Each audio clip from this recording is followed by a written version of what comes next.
This was actually the longest match we've been casting so far. Especially we had a little bit of a remake, so in total it was around 2 hours that we were casting. Yeah, it's a hard ask for both these teams because 5 days of competition. It's hard on everybody. You're playing every single day. You're always thinking about it. You're always amped up, and you're playing for $1 million as the first prize. It's a lot to play for, it's a lot of pressure, and we actually see finally our first pick from TyLoo is going to be Lich, always a safe first pick. He's incredibly safe because simply he can be used as a solo mid to pressure the opponent solo mid, or used as a trialing support for his carry to farm up through his Dark Ritual, or even as a silent solo because of the set skill. He can actually keep the creeper to his tower all the time, so even Trians have a very hard time killing Lich. Yeah, Lich is always preferred. Of course, that Dark Ritual, able to sacrifice their own creep, get yourself mana back, and of course that it actually counts as a normal deny. Just like getting your last hit on your own creep. Does not even count as a deny, but even you deny complete experience. Even if you deny, melee heroes will still get a fraction of the experience, but with Dark Ritual you don't get any of it. Exactly. Yeah. And they are picking for the Beastmaster coming up. And Spectre being picked up as the second pick. We did not talk about the second bans though. This was Windrunner from EHome being banned out, and TyLoo banned out Ancient Apparition. Yeah, Ancient Apparition. He's been one of those heroes that when he appears, he is just so damn hard to control. And because he doesn't even need to be in the lane, he just sit there in the mid lane, just level up, and his ultimate has such a low cooldown. It's only about 45 seconds, and you can throw it anywhere on the map. Timing for it is always a tricky thing, because you've got to watch where you're going to throw it, and the positioning, and just knowing where to actually predict where it goes. Because you've got to hurl it across the map, and then hurl the rest of it across the map, and only then will it actually hit. So it's pretty hard to actually target, but for these guys, it's almost like having breakfast. It comes naturally. Yeah, it's essentially the long range, the global range nuke he can pump out with Ice Blast and set up again actually before it actually happens. So his area of influence is immensely huge, and therefore he's being banned out. And 2 very quick picks coming up. This is Nerubian Weaver. Actually, no, we should not call him Nerubian. It's just Weaver, man. It's just Weaver. And Earthshaker being picked up by TyLoo. Yeah, Earthshaker, great for the lane control. And at the moment, like TyLoo keeping the options very open. Weaver coming into the pick. Interesting to actually see Weaver coming up, especially after a couple of the matches yesterday. Weaver, while he is strong, he is a squisher of the carries. And going up against a Spectre, we actually had a match yesterday where it was basically Weaver and Spectre going up to see who could actually get more farm and actually out-carry in the end. And Weaver is still very fragile, even though maneuverable. Is actually fragile, has one advantage though, also a range hero compared to Spectra. So, interesting to see how EHome actually approached this game. Last time we saw them play, they were very aggressive. Now with a Spectra and a Beastmaster, we may see the same sort of thing, but it's going to be still a little bit more late game orientated for them.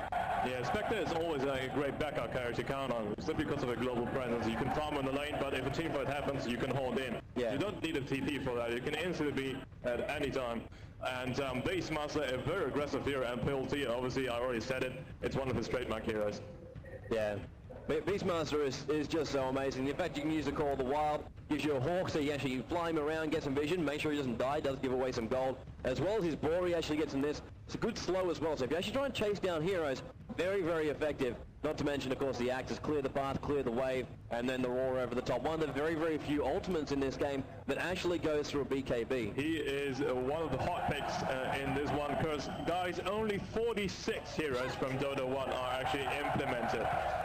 So we have only 2 heroes whose ultimates go through BKB. One of them is Beastmaster, the other one is Enigma.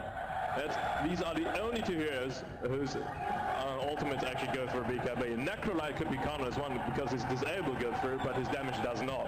Yeah, we were seeing the effects of this, like just the pool. Having a lot of teams now just picking up BKB after BKB after BKB until their entire team actually has it, because then the team fight happens how they want it to actually happen. You can't interrupt them, you can't stun them, and you just got to basically just go with it. As Puck is actually our 3rd pickup for EHome. Puck, one of my favorite heroes, mainly just because of the voice work the Valve have actually done for Puck. Not to mention the awesome control you can actually get when it comes to team fights with Puck. The Warring Rift for the silence, the phase shift for actually trying to solo on the lanes as well. Illusory Orb, you can need to joint yourself back out again if you need to. And even being aggressive, being defensive, Puck is just one of those dynamic heroes, and it always takes a skilled player to really pull off a good Puck. They actually have 2 players who can pull off a very good Puck indeed. We've seen X actually playing Puck yesterday. Yes. Very impressive. And FCV, actually Crystal, he's also known as a very good Puck player. Bans coming out from both sides now. We're into the second banning phase. Witch Doctor and Tidehunter being removed from TyLoo, while Clockwork Goblin and Enigma are removed by EHome. So there goes our last hero. They can actually go through the BKB. Clock a great initiate as well. And global presence as well, yes. So he would fit in very well in TyLoo's lineup. And they have Kabu, who is also known as one of the best players of Clockwork Goblin. Interesting to see also the Witch Doctor ban coming out. And some teams actually preferring to actually use Witch Doctor. We saw MYM actually use it yesterday on the stream, using it to actually push hard. They didn't want to just sit back. They wanted to actually push with the Witch Doctor, with the restoration he actually had through him, but he will not be appearing this time. And also Tidehunter, a very, very popular pick in the world of Dota at the moment, just mainly because of his Ravage. That is true. It's his teamfight capabilities that make him insanely good. And early game, he could be one of those heroes who could tower dive easily because he's a strength hero. But his gush, it does three things at once. It deals damage, it reduces your armor, and it slows you. Yeah, it's really, really hard to actually go up against that man. And now Venomancer comes up as the fourth pick for TyLoo. So as far as that goes, if there is going to be any push coming out from EHome, Venomancer can basically do it. We did see Ice yesterday playing as a Venomancer. Actually went solo Veno, but we saw the main thing I was referring to is the power of the wards. You get those up to level 4, you can basically lock down anywhere. You just make a front line wherever you want it to be. Currently, it looks like TyLoo are keeping the options of laning, how to lane very, very open. Because you could run Lich as a solo mid, or maybe even run Venomancer. Because Venomancer is great against melee heroes, and it would be fairly obvious that Beastmaster would be going solo mid. And as we see Sand King being picked up, the first time a Chinese team actually picks up Sand King. Yeah, this is slightly crazy, man. And what I want to actually say is I'm going to call PLT on Sand King. You going to call PLT? Yes, definitely, because it was actually the hero that made him famous in the Chinese Dota scene. Many people don't know it, but Sand King is actually the trademark hero of PLT. So we'll be seeing maybe X on Beastmaster instead, Crystal on Puck, or something of this sort. But this is by bringing Doombringer, a very, very powerful hero. We now have a mid-solo, man. We have a mid-solo for TyLoo, or maybe he will go for the top lane, since on the dire side it will be the safe lane.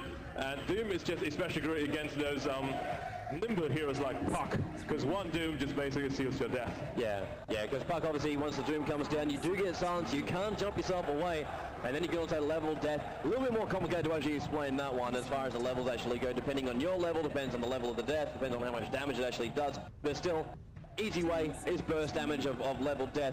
And then of course you can also flame off the ground if you want to. Regen as well as extra movement speed for Doombringer. Doombringer is one of those heroes who creates so much chaos in here. Lane as these